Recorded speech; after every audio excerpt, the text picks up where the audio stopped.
President Trump says he is, quote, very proud of his second-term economy, touting lower prices, higher growth, and new investments into the U.S. Edward Lawrence is live from Washington, D.C. with details on this. Edward. Hey, David, and President Donald Trump taking ownership of the economy, which is what he's doing. He says the best is yet to come, and the president has been focusing on the economy starting last fall when economic poll numbers started sagging.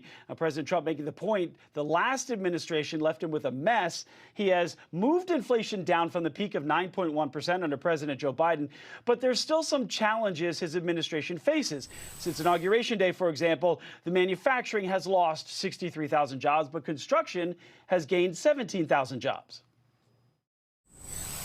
You're already seeing it in construction because they're all building. You know, we have factories being built, car plants are coming in from Canada, coming in from Mexico.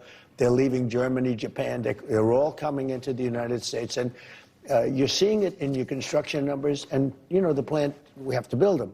And the plants are under construction. President Trump says that those construction jobs will convert to manufacturing jobs this year.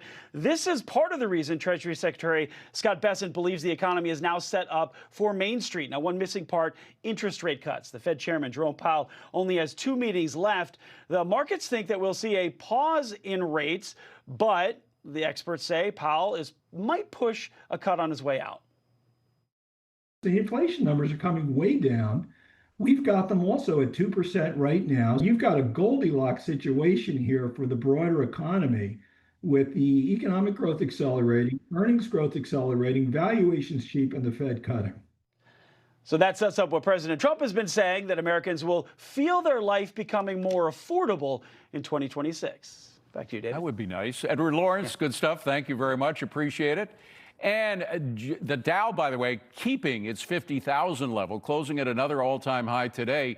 But it's not just the big blue chips that are doing well. The Russell 2000, representing America's small and mid-sized companies, also in record territory. So are the strong economic numbers from Wall Street about to spill over to Main Street, particularly before the midterm election?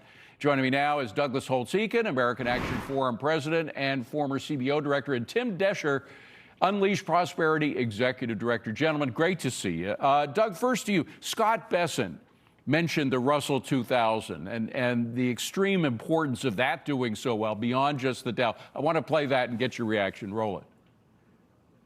We are seeing the cyclical components of the market expand. So that's why the Dow hit a new high. But importantly, the Russell, which is a small cap index, has hit a new high. We're seeing the industrial sectors under the market hit new highs. And in my 35, 40 years on Wall Street, that tells me Wall Street is telling you that Main Street is about to prosper. We are seeing a big cyclical recovery. The market lives in the future. And I think we're going to have very strong economic growth and very strong job gains and very strong real income growth. Doug, do you think that Main Street will see it pay off before the election? Oh, I think we're going to see the economy pick up in the second quarter into the third quarter before the election.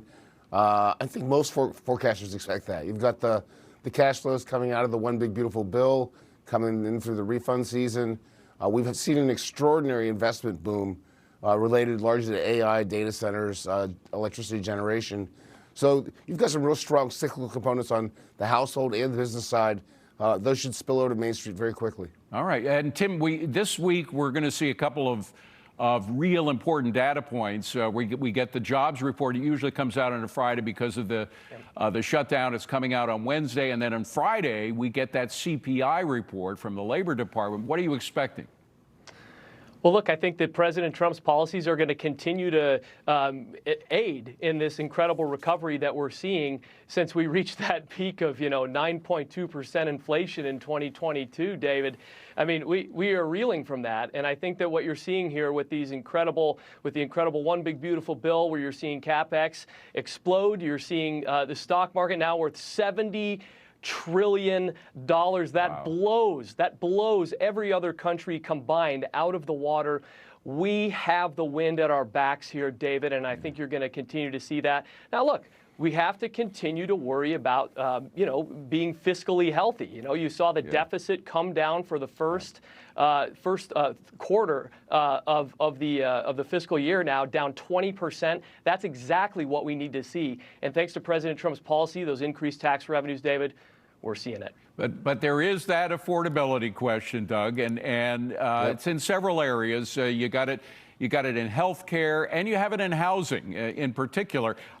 We put some numbers together just to show people how impossible it is now for many, many folks to buy a house.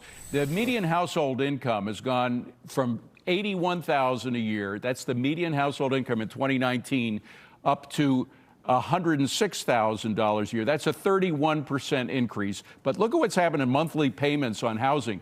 It's gone from $1,054 in 2019 up to $2,161 now. That's a 105% increase. Yeah. So more than 3 times as much the price of housing has gone up, Doug. Yeah, no, this is the number one affordability issue for Americans, because housing is such a big part of most people's budget. If you get food, shelter, and energy, you've got 50% of the typical family budget. So getting the housing part right is really important. There are 2 pieces to it. Number one is the financing part. People spend a lot of time focused on that, mortgages, and can we make the mortgage market work a little better? Yes. Is that the really big number? I don't think so. It's how much it costs to build a house and how few we're building. That's where the real progress has to be made. That's where the administration and Congress are trying to provide best practices to localities on their zoning and land use restrictions, trying to sort of minimize the regulations that are surrounding a house and try to get things, to the finish line quicker and on a bigger scale. That's in the end the solution. Yeah, and of course the president is rolling out some plans. Hopefully he'll give it more specificity coming up in the months leading up to the election. But Tim, we also have the question, as Doug was alluding to, of yes, and you were talking about it, we're getting deficit not under control. I still think $1.8 trillion a year is not under control, but at least it's coming down a bit. One of the problems is, and we're finding this out with what's happening in Minnesota with the fraud there, there's so much fraud in our welfare system going out right now. Part of it was because of the pandemic, when we were just handing out literally trillions of dollars without proper maintenance. But the Minnesota thing has blown the veil off of this situation. Governor Walz claims he didn't do anything wrong. I want to play a clip of Governor Walz and then a clip from a Minnesota mayor who thinks otherwise. Roll that. It was all make-believe that we'd been at it. Every state had this. And look, I do think there has to be accountability in this. No one in state government was implicated. Mayor, to the governor, you say what? It's crazy how there's been no one that's been so-called implicated when whistleblowers of fraud have lost their jobs and been fired by the state of Minnesota. I mean, if we're firing people that are reporting fraud, how is the Minnesota state government, the executive branch in particular, not implicated or complicit in allowing fraud to be rampant? Now, Tim, that's just one part of the welfare fraud. You deal with another part, the food stamps, now called SNAP programs. That's also loaded with fraud. You got about 20 seconds. Tell us about it. My dad used to tell me, he was an auditor, and he used to say, son, some companies are just too far gone and you can't pass the audit. They just never will. And I think that's the story that we're seeing here, reverberating Minnesota. And also now with the SNAP benefits, the food stamps that we're seeing, you can walk up to a food stamp company driving a Porsche up there because now they've suspended the asset accounts that they would normally legally have to take into account. And they're also, instead of the 130% line that they're drawing to qualify, they're bumping that up to 200% now. So now you have people not taking the 6.5 million open jobs that we have in this country, preparing for the AI boom. Instead, you're keeping them on welfare benefits because you have lack of accountability on the states. David, it's a shame. You know, this is why Elon Musk was so frustrated. He could see the fraud, he could document the fraud, but when it came to cutting the fraud, he was dealing with a barrier with the politicians that was impenetrable. Maybe Minnesota, now that the veil is off of that scandal, that will give us more impetus to really put things under control. Doug Holtz-Eakin.